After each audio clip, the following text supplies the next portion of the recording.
여호수아서 강의 21번째 말씀, 너희 섬길 자를 택하라 라는 제목으로 말씀의 은혜를 함께 나누도록 하겠습니다. 우리가 잘 아는 미국 흑인 인권의 아버지라고 불리는 마틴 루터 킹 목사가 마지막 설교에서 이런 설교를 했습니다. 만일 여러분이 나의 마지막 날에 나와 함께 있게 된다면 장례식을 길게 하지 마십시오. 노벨상을 받았다는 이야기는 할 필요가 없습니다. 다만 킹 목사는 남에게 봉사하는 일을 힘썼다라고만 말해주시고 생명을 주려고, 먹을 것을 주려고, 입을 것을 주려고, 돌보아 주려고, 봉사하려고 노력했다라고만 말해주십시오. 이것으로 족합니다. 이런 유언과 같은 마지막 설교를 하고 이 괴한의 총탄에 맞아서 순교를 하게 되는 것이죠. 우리가 살아가면서 마지막 남기는 말들은 대개 우리의 인생을 총정리해주는, 우리의 인생에 있어서 결론과 같은 그런 이야기가 되곤 합니다. 몇 년도인지 제가 잘 기억이 나지 않습니다만은 하이패밀리라고 하는 가정사역 기관에서 매년 4월 1일을 유언 쓰는 날로 정한 것을 본 적이 있습니다. 여러분, 4월 1일은 무슨 날입니까? 만우절이죠, 그렇죠? 예. 만우절이 아니라 우리 교계에서는 유언 쓰는 날로 정해서 거짓말이 아니라 진정 내 삶의 진실된 말을 남기는 날로 그렇게 정하자라는 그런 운동이 있었습니다. 여러분은 여러분들의 가족과 또 자손들에게 지금 만약 마지막에 가장 중요한 이야기를 남기기를 원한다면 어떤 이야기를 남기고 싶으십니까? 어떤 얘기를 꼭 당부로 남기고 싶으십니까? 그리고 혹 내가 곁에 없더라도 나의 가족들과 혹은 나의 자녀들이 이 말씀, 그리고 이것은 꼭 붙들었으면 좋겠다라고 하는 그런 중요한 당부의 한마디는 무엇입니까? 오늘 여호수아는 23장에서 유언을 한번 남기긴 했습니다마는 무엇이 부족했는지 24장에서 두 번째로 유언을 남기게 됩니다.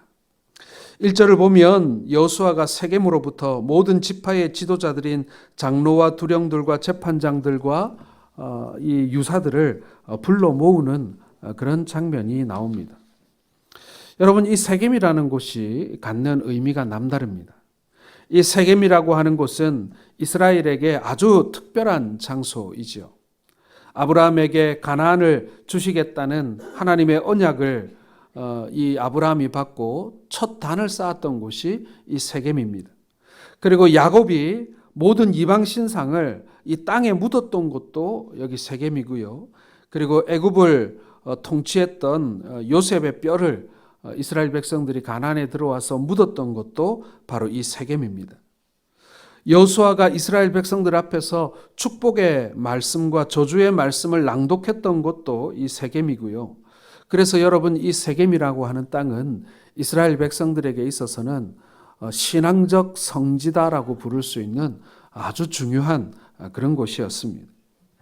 세겜 땅은 하나님의 백성들이 진실로 섬겨야 될 여호와의 성취를 보여주는 땅, 하나님께서 하신 언약들이 이루어진 땅, 하나님께서 이스라엘 백성들에게 약속한 것들이 실현된 바로 그 장소가 바로 세겜이었다라는 것입니다. 오늘 여호수아는 바로 이 세겜의 지도자들을 모으고 인생의 마지막 말을 오늘 전하고 있는 것입니다.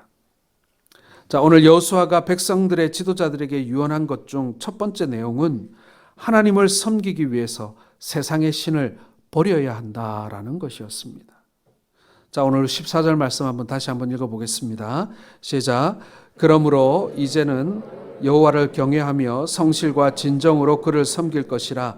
너희의 열조가 강 저편과 애굽에서 섬기던 신들을 제하여 버리고 여호와만 섬기라. 여러분, 여기서 제하여 버린다라는 말은요, 온전히 남김없이 패하라라는 그런 말입니다. 근데 여러분, 좀 이상하지 않습니까? 지금 이스라엘 백성들이 애굽을 떠난 지가 몇 년 전 얘기입니까?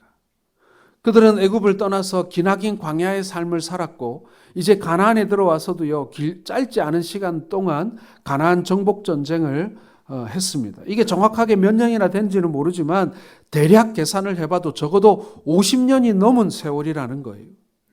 반백년이 넘은 세월 동안 아직도 이스라엘 백성들 가운데 뭐가 남았다고요? 애굽에서 섬기던 신들.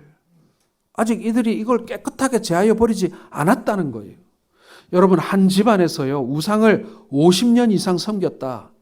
광야를 지나오는 동안에도 애지중지 그것을 품고 섬겼고, 가나안 땅에 들어와서 여호와의 이름으로 전쟁을 하면서도 아간이 그렇게 멸망당하는 것을 보면서도 그들이 은밀하게 애굽에서 가져온 신들을 어떻게 하고 있었다고요? 품고 있었다는 거예요. 그리고 신상도 좋아해요. 가나안에 딱 들어오니까 새로운 신들을 만나니까 그들도 속히 그들이 받아들였습니다. 이스라엘 백성들이 가나안의 신들을 아주 신속하게 흡수해 버렸다라는 거예요. 가나안의 신들을 섬기던 그 가나안 족속들을 다 멸망시키고도 그들의 멸망을 막지 못했던 그 우상들을 섬긴다. 이게 도대체 이해가 되지 않는 일 아닙니까? 그리고 애굽에서 나온 지가 몇 년인데 말이죠. 이러했던 이방 신들을 섬기던 습관을 이제는 모두 버리라는 것입니다. 여러분, 50년이 넘었으면요, 한 세대는 아니지 않습니까? 1대, 2대, 3대, 아마 3세대 정도는 되었을 거예요. 이스라엘 백성들 입장으로서는 우리 아버지, 우리 할아버지 때부터 섬기던 우상을 버려라, 이렇게 말하고 있는 것입니다. 다시 말해 과거의 그릇된 행실에서 온전히 떠나서 죄와 탐욕과 사단의 욕망을 버릴 것을 촉구하고 있는 것입니다. 여러분, 이스라엘 백성들 중에 일부의 백성들이 그 우상들을 왜 품고 있겠어요? 그 우상들을 왜 품고 애굽을 나와서 지금 여기까지 왔겠습니까? 좀 더 부자 되고 싶어서, 좀 더 오래 살고 싶어서, 남들보다 성공하고 싶어서 말이죠. 그 욕망을 버려라라는 것입니다. 사랑하는 성도 여러분, 진정한 신앙이 무엇입니까? 우리가 버려야 할 것을 과감하게 버리는 것을 우리는 신앙이라고 정의할 수 있지 않겠습니까? 하나님께서 원치 않으시는 것을 떠나는 것입니다. 판단의 기준이 나에게 있지 않아요. 여호와께서 버리라 하실 때 과감하게 버리는 것이 진정한 믿음의 사람의 모습인 것입니다. 저는 신학생 시절, 그리고 강도사, 그리고 목사가 되어서 저는 잘 준비하는 것이 하나님 앞에 충성된 것이라고 저는 생각을 했어요. 그래서 좀 더 잘 목회하고 싶어서, 좀 더 잘 섬기고 싶어서 저는 사교육을 참 많이 다녔습니다.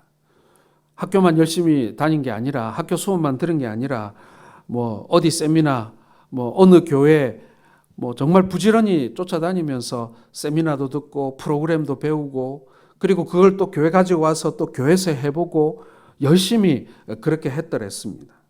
저는 잘 갖추고 많이 배우고 그렇게 하는 것이 저는 사역자의 길이고, 그리고 충성된 길이라고 저는 그렇게 생각을 했어요. 그런데 여러분, 이제 한번 되돌이키면서 생각해 보니까 이 목회자가 된다는 것이 많이 갖추는 것이 목회자의 덕목이 아니라는 것을 요즘에 많이 깨닫게 되어집니다. 많이 버려야 좋은 목회자가 되는 것 같아요. 많이 갖다 버려야 신실한 목회자가 되는 것 같다라는 것을 요즘에 많이 느낍니다. 여러분, 우리가요, 신앙생활 할 때도 저는 그렇다고 생각을 합니다. 우리가 많이 갖추고 또 많이 구비하고 많이 준비하고 그리고 많이 할 줄 알고 그래야 우리가 좋은 신앙인인 것처럼 생각되기도 하지만 사실은 우리가 잘 버려야 좋은 신앙인 되는 것입니다. 예수를 믿으면서도 여전히 손금 보고 인터넷 운세를 기웃거리는 것은 이방적인 습관이라고 할 수 있습니다. 이왕이면 좋다는 날 이사하는 것도 괜찮지 않느냐라고 생각하는 것, 그것도 문제가 있지 않겠습니까? 젊은이들은 자신의 별자리를 찾고 나는 어떤 별자리의 이성과 어울릴까 이런 생각도 하고 또 그런 것을 심심풀이로 찾아보곤 합니다. 집을 고를 때도 방향을 찾고 터를 고르고 여러분, 그렇게 하는 것이 과연 우리의 신앙의 모습일까요? 이왕 믿으면서 부자 되고 대통령 되고 유명해지고 그러면 좋지 않겠습니까? 라고 생각하지만은, 그러나 안타깝게도 뒤바뀔 확률이 높다라는 것입니다. 가나안 땅의 이스라엘처럼 말입니다. 이스라엘 백성들의 소원이 뭐였겠어요? 애굽에 살 때는 아이고 우리 저 사막도 좋으니까 자유만 얻었으면 좋겠다, 그렇게 생각했을 거예요. 그리고 광야에 나와서는 어떻습니까? 자유를 얻었어요. 그렇게 소원하고 갈망하던 이 애굽의 압제에서 벗어나는 이 독립을 얻었단 말이에요. 그런데 그들에게 필요했던 것이 또 있었습니다. 먹을 것이 있어야 했어요. 마실 것이 있어야 했습니다. 그래서 하나님께서 만나와 메추라기를 주었습니다. 그런데 이스라엘이 만족했나요? 하나님께서는 그들에게 이제 드디어 대망하던 가나안 땅을 주었습니다. 이제 모든 것이 다 구비되고 갖추어진 가나안 땅을 그들에게 주었습니다. 자, 이스라엘 백성들이 이제 만족하며 하나님께 감사하며 살았습니까? 아니죠. 더 필요하다고, 더 많은 것을 얻길 원한다면서 각종 우상들을 찾기 시작하는 것입니다. 이 모든 것들이 이들을 만족시키지 못했어요. 자유도, 만나와 메추라기도, 그리고 가나안 땅도 이스라엘 백성들을 만족시키지 못했다라는 것입니다. 하나님께서 그들에게 필요한 것을 다 갖추어 주었지만 그것이 그들을 만족시키지 못했다. 여러분, 우리의 인생 가운데 우리에게 필요한 것들을 열심히 챙기고 갖추고 준비하고 마치 허리에 찬 칼마냥 우리가 수많은 것들을 우리가 갖추고 살지만 그것들이 우리를 만족해 못한다라는 것입니다. 하나님을 믿는 성도들은 이러한 이방적인 모습을 버려야 합니다. 온전히 버려야 합니다. 예수를 구세주로 믿고 하나님을 나의 하나님으로 섬기기로 했으면 그 하나님의 진리를 따라 나의 인생을 건설하기로 작정해야 하는 것입니다. 버리는 용기, 그리고 버리는 삶의 태도가 필요하다라는 것이죠. 이제 하나님께서 허락하신 가나안으로 들어왔다면 이제 애굽에서 섬기던 신들은 갖다 버려야 합니다. 가나안 족속이 멸망당할 때 그들이 품고 있었던 그 가나안의 우상들도 갖다 버려야 합니다. 오늘 14절에서 18절을 우리가 한번 살펴보면 여호와께서 또 모든 백성 곧 이 땅에 거하던 아무리 사람을 우리 앞에서 쫓아내었음이라 그러므로 우리도 여호와를 섬기리니, 이런 말씀이 나오고요. 21절에도 우리가 정녕 여호와를 섬기겠나이다 라는 말씀이 반복해서 나오는 것을 보게 되어집니다. 여호수아가 백성들을 향해서 여호와만 섬기라고 촉구하고 백성들은 그것을 재차 다짐하고 있는 거예요. 사랑하는 성도 여러분, 여기서 여호와 하나님만을 온전하게 섬긴다는 것, 그것은 무슨 의미겠습니까? 그것은 내 마음의 중심에 여호와 하나님이 계시는 것입니다. 내 마음의 진실과 정직을 다하여서 온 마음으로 여호와를 경외하기로 작정하는 것입니다. 우리가 그저 흉내만 내는 것이 아니라, 형식만 갖추는 것이 아니라 진짜 내 마음의 중심이 하나님 앞에 가 있어야 한다라는 것입니다. 하나님만을 예배하고 경배하고 하나님께 봉사하는 삶을 살기로 작정하는 것입니다. 내 인생의 제일된 목적을 세상과 나 자신에게 두지 않고 여호와 하나님께 두는 것을 의미하는 것입니다. 많은 사람들이 종교를 찾는 이유가 마음의 평안을 얻기 위해서라고 얘기합니다. 하지만 여러분, 우리가 믿는 우리의 신앙은 그 이상입니다. 내 인생의 중심부에 하나님을 모셔놓고 하나님을 위해 피와 땀을 흘려 사역하고 헌신하는 것입니다. 그게 우리의 신앙의 모습이에요. 많은 사람들이 주일 예배 한 번 드리고 신앙의 의무를 완수했다고 생각하고, 그러니 이제 하나님께서 나의 인생을 책임져 주셔야 한다고 생각하기 쉽습니다. 그런데 그것으로는 도무지 부족하다라는 것이죠. 많은 사람들이 좋은 교회를 찾습니다. 그러나 좋은 교회, 성경적 교회를 묻기 전에 우리 자신에게 질문해 보아야 합니다. 우리는 전능하신 하나님 앞에 좋은 성도인가 말이죠. 성경적인 삶을 살려고 몸부림치고 있는가 하는 것입니다. 여호수아는 이 마지막 장에서 세상 신들과 이방의 영향력을 제해버리고 하나님 한 분만을 경외하고 사랑하고 섬길 것을 강력하게 백성들에게 촉구하고 있습니다. 그거 못할 것 같으면 이방 신들에게로 가라. 양다리 걸치고 있지 말고 이제 양당 간에 결정해라. 하나님께서는 이것도 아니고 저것도 아닌 너희들을 더 이상 참고 보지 못하시겠다. 이게 결론인 거예요. 사랑하는 성도 여러분, 지금 이 시대도 동일합니다. 지금 우리에게도 동일한 마음으로 하나님 바라보고 계십니다. 어정쩡하게 살지 말라는 거예요. 어느 한쪽으로 이제 확실하게 방향을 정하라는 것입니다. 모세의 삶이 그러했고 그리고 여호수아의 삶이 그러했습니다. 더불어서 우리는 여호수아의 삶을 보면서 이스라엘 백성들에게 촉구했던 그 결단의 모습을 다시 한번 살펴보기를 원합니다. 자, 여호수아는 그러면은 오늘 이스라엘에게 이렇게 말하고 있는 여호수아는 그의 삶을 통해서 어떻게 신앙을 보여주었는가? 첫째는 여러분, 여호수아는 하나님만을 철저히 섬기고 경외하는 삶을 살았다라는 것입니다. 오늘 백성들에게 이러한 요구를 할 수 있었던 여호수아의 삶을 우리가 돌아보자는 거예요. 본래 여호수아는 인생의 전반기에 모세의 시종으로 살았습니다. 그는 모세의 명령에 따라 새벽부터 밤늦게까지 철저하게 하나님께 그리고 그의 주인이었던 모세에게 순종했던 하나님의 사람입니다. 여호수아는 모세를 보자 하면서 모세가 섬기고 교제했던 그 하나님을 보았습니다. 그리고 모세를 향해 말씀하시는 하나님을 만난 것입니다. 그리고 그의 인생의 후반기, 그 후반기는 모세를 통해 주셨던 그 하나님의 말씀에 충성하는 삶을 살았다라는 것입니다.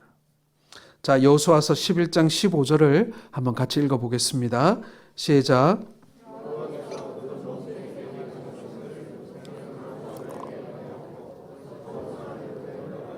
여호와께서 물은 모세에게 명하신 것을 하나도 행치 아니한 것이 없었더라. 자, 이것이 바로 모세를 통해 주신 하나님의 말씀에 100% 철저히 순종하는 삶을 살았다라는 그런 말씀인 것입니다. 사실 여러분, 여호수아가 하나님과 모세처럼 대면하면서 이렇게 대화하고 또 하나님의 어떤 직접적인 계시를 받는 장면은 많이 나오지 않습니다. 하나님께서 주신 말씀을 여호수아가 이렇게 전달하고 하는 장면들은 나오지만 모세만큼 여호수아가 하나님과 특별한 관계를 가졌다라는 것은 아닌 것 같아요. 자, 그런데 여호수아의 삶에 있어서 우리가 주목해 볼 것은 뭐냐면은 하나님께서 모세를 통하여 주셨던 하나님의 말씀에 충성했다라는 것입니다. 직접적인 계시를 통하여 들은 것은 아니지만 모세를 통하여 전달되어진 기록되어진 하나님의 그 말씀에 충성했다라는 것입니다. 저는 이것이 모세처럼 하나님을 대면하여 말씀 듣는 것만큼이나 중요하다고 생각을 합니다. 우리도 여호수아하고 똑같은 입장이잖아요. 우리도 기록되어진 하나님의 말씀을 우리가 지금 붙들고 믿음 생활 하잖아요. 오늘 여호수아가 우리에게 보여준 것은 그거예요. 모세와 같이 하나님과 특별한 그런 것은 아니었지만 그러나 모세를 통하여 하나님이 주신 그 말씀에 충성했던 사람. 자, 우리에게도 바로 그 말씀에 충성하는 삶이 필요하다라는 것입니다. 자신의 위대한 전공이 아니라 하나님의 영광만을 위해서 그는 마지막 순간까지 그 하나님의 영광을 추구했던 하나님의 말씀에 충성했던 여호수아였다. 오늘 백성들에게 바로 그 여호수아가 자신의 삶을 바라보라고 자신과 같이 살기를 원한다라고 요구하고 있는 것이죠. 오늘 우리도 여호수아와 같은 그러한 삶을 살아가시기를 주의 이름으로 축원합니다. 두 번째로 여러분, 오늘 여호수아는요, 하나님이 맡겨주신 사역에 철저히 순종하는 삶을 살았다라는 것입니다. 자, 여호수아는 사역을 통해서 자신의 명성이 높아지는 것을 원치 않았습니다. 오직 하나님만이 100%의 영광을 받기를 원했습니다. 어느 곳에 가든지 그는 100% 헌신했습니다. 하나님께서는 여호수아에게 강하고 담대하라고 명령하셨고 여호수아는 그것에 순종했습니다. 용기 있는 삶을 살았습니다. 여호와께서는 여호수아에게는 하나님의 명령을 순종하려는 도전 정신이 있었던 것입니다. 여러분, 이게 진짜 용기예요. 어려운 것들을 부딪혀보고 어려운 것들을 풀어내가는 것이 진짜 용기입니다. 저절로 잘 되는 것, 그리고 남들도 하는 쉬운 것, 여러분 그것은 용기를 필요로 하지 않아요. 그저 기회만 잘 엿보았다가 올라타면 되는 거예요. 그건 용기라고 할 수 없어요. 남들이 가지 않는 어려운 길, 남들이 이렇게 가지 않으려고 하는 그 어려운 코스를 택해서 가는 것이 용기인 것입니다. 또한 여호수아는 이스라엘 공동체를 파괴하는 요소가 있을 때에는 단호했습니다. 아간의 범죄에 그에 속한 모든 가족과 가솔들을 다 처단했고 자신이 속했던 요셉 지파 에브라임과 므낫세가 자신들에게 더 많은 몫을 요구할 때에도 당파심에 의해서 추호도 흔들리지 않았던 사람이 여호수아입니다. 그는 어떠한 경우에도 자신에게 속한 사람이나 자신의 이기심을 위해 마음을 쓴 적이 없었다라는 것입니다. 오직 하나님의 영광을 위해서 자신의 생애를 드리는 용기 있는 인물이었다라는 것이죠. 오늘 하나님께서 가나안 지역의 중부 지역과 남부 지역, 그 북부 지방을 차례로 점령해 갈 때 그 엄청난 전쟁의 한가운데에서도 여호수아는 하나님의 명령을 받기 위해 언제든지 기다렸고 그것을 듣게 되면 지체 없이 앞으로 달려나갔다라는 것입니다. 여호수아에게 있어서 문제는 가나안의 적이 아니었습니다. 얼마나 잘 순종하고 그 말씀을 잘 붙들고 그리고 그 말씀을 따라 도전하느냐, 그것이 그에게 문제였지 이 가나안 족속들이 얼마나 성이 튼튼하냐, 병거가 몇 대냐, 말을 몇 대나 마병이 얼마나 되느냐, 그것이 여호수아에게는 중요한 요소가 아니었다라는 것입니다. 세계에 흩어진 여러 선교기관 가운데 위클리프 성경 번역회라는 곳이 있습니다. 굉장히 오래된 성경 번역 선교 단체인데요. 이 사람들은 신앙에 투철할 뿐만 아니라 하나님으로부터 이 어학의 특별한 재능을 받은 사람들이 모여 있습니다. 이 사람들은 남미나 아프리카 혹은 조그만한 부족들이 모여 사는 곳까지 가서 쓰는 말이 있어도 글이 없는 곳에서 그들에게 언어를 만들어주고 그 언어를 가지고 성경을 번역해주는 역할을 하는 사람들이 이 위클리프 선교의 선교사들입니다. 이게 여러분 한 세대 만에 끝날 수 있는 일이 아니잖아요. 성경을 번역하기 전에 언어를 정리한다라는 것조차도 사실은 1, 2년 만에 되는, 아니 10년, 20년 만에 되는 일이 아닙니다. 한 사람이 마태복음을 번역하고 죽으면 누군가 그 뒤에 다시 그곳에 찾아가 마가복음을 번역하고 또 죽으면 그 다음 사람이 가서 사도행전을 번역하는 그런 형태인 것이죠. 이 선교에서 일하고 있는 선교사 한 명이 남미의 어느 마을에 들어가 일을 하고 있는데 성경 번역을 하다 보니까 그 마을 사람들의 언어 속에는 순종이라는 단어가 없다라는 사실을 알게 됐습니다. 번역할 단어가 없는 거예요. 순종에 관한 그런 어떤 이 이미지도 있고 그리고 삶의 형태도 있지만 그것을 지칭하는 단어가 존재하지 않았다라는 것입니다. 그렇게 고민을 하고 있는 중에 어느 날 그 마을에 어떤 아버지가 아들에게 심부름을 시키는 장면을 보게 되었습니다. 아버지가 아들에게 너 아버지 말 듣고 꼭 이 일을 해야 해 하고 당부하면서 꼭 해야 된다라는 뜻으로 이 말을 강조하는 것을 들었습니다. 너 그 일을 꼭 해야 된다. 내 모든 마음으로 이렇게 이야기하더라는 거예요. 그리고 심부름 가는 아들 뒤에서 아버지가 소리쳐 말하기를 내 마음을 나누지 마라 이렇게 말하더라는 거예요. 네 마음을 나누지 마라. 쪼개지 마라. 이렇게 말하더라는 것입니다.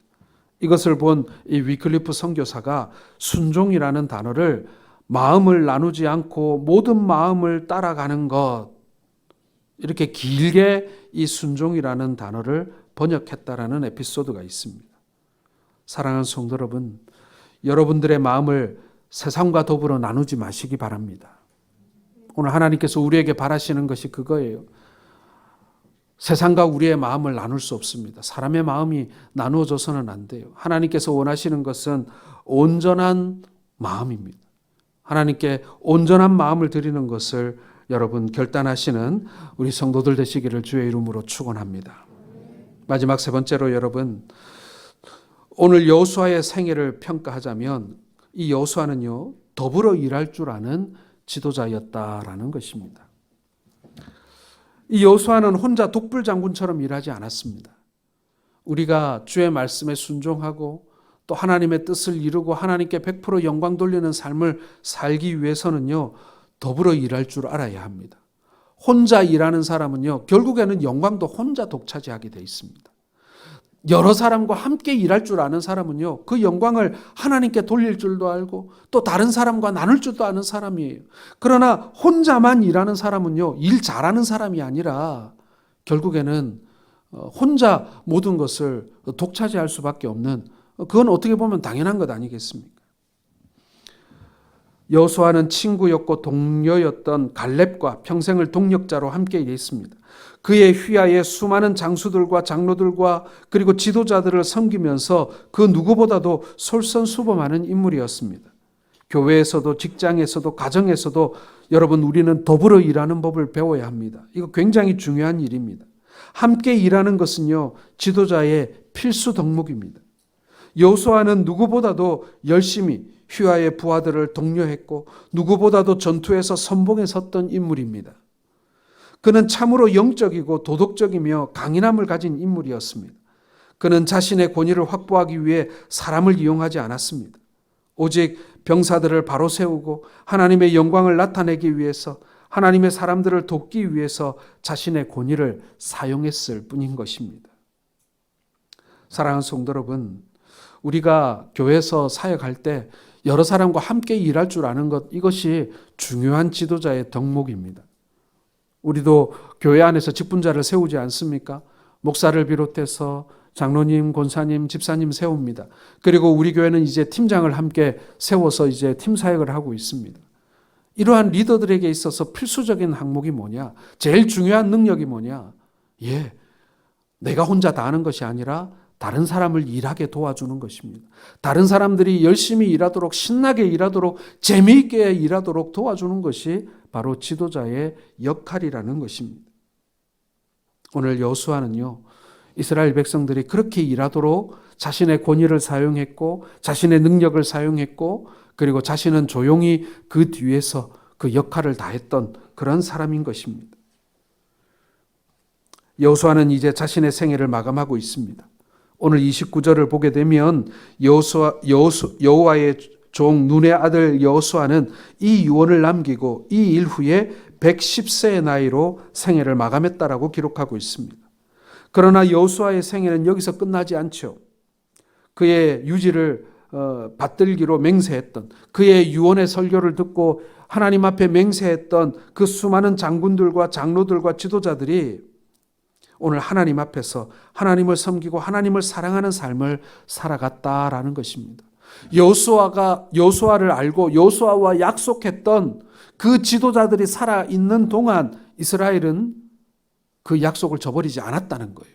그 다음 세대가 문제지, 그들은 그 약속을 했던, 그 여호수아와 약속을 했던 사람들이 살아있는 동안에는 이스라엘이 하나님을 잘 섬겼다라고 말씀은 맺고 있는 것입니다.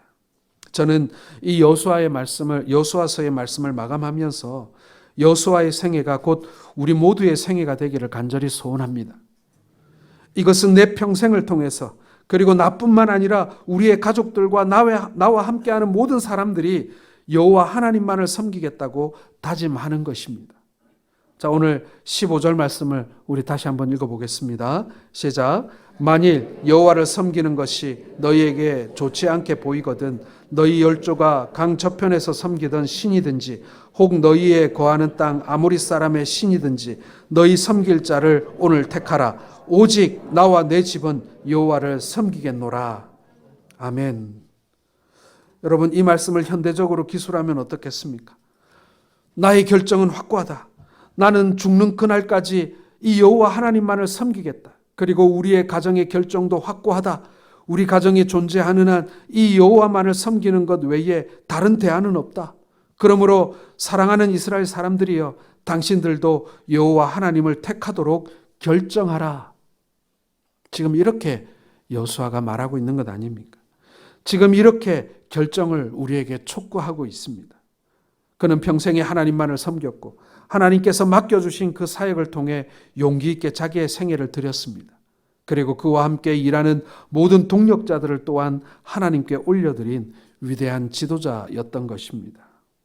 오늘 우리가 바로 이 여호수아가 결단했고 우리에게도 함께 하자고 지금 요구하고 있는 여호와만을 섬기는 가정을 향한 결단을 우리 모두가 함께 응답할 수 있고 소원할 수 있기를 주의 이름으로 축원합니다. 어제 우리 도서관 작은 도서관 준비하는 팀들과 함께 도서관 이름을 정하는 그런 시간을 가졌는데요. 이렇게 여러분들이 적어내신 쪽지들을 막 살펴보면서 제일 많이 나왔던 단어가 꿈이라는 단어였습니다. 아마도 제 책임도 좀 있는 것 같아요. 꿈이라는 단어가 제일 많이 나왔습니다. 자, 우리에게 꿈이 무엇입니까? 우리의 가정이 여호와만을 섬기는 가정 되는 것. 여러분, 우리가 정말 꾸어야 하는 정말 그런 꿈 아니겠습니까? 우리의 자손들이 여호와만을 섬기는 우리의 자손들과 우리의 자손들의 가정이 되는 것, 이 우리의 꿈이어야 되지 않겠습니까? 하나님만을 온전히 섬기고 하나님께만 온전히 영광 돌리는 자손 만대가 하나님이 주시는 복을 누리는 그러한 영광을 받으시는 우리 그런 복을 받고 하나님께 영광 돌리시는 우리 모든 성도들 되시기를 주님의 이름으로 축원합니다. 기도하겠습니다.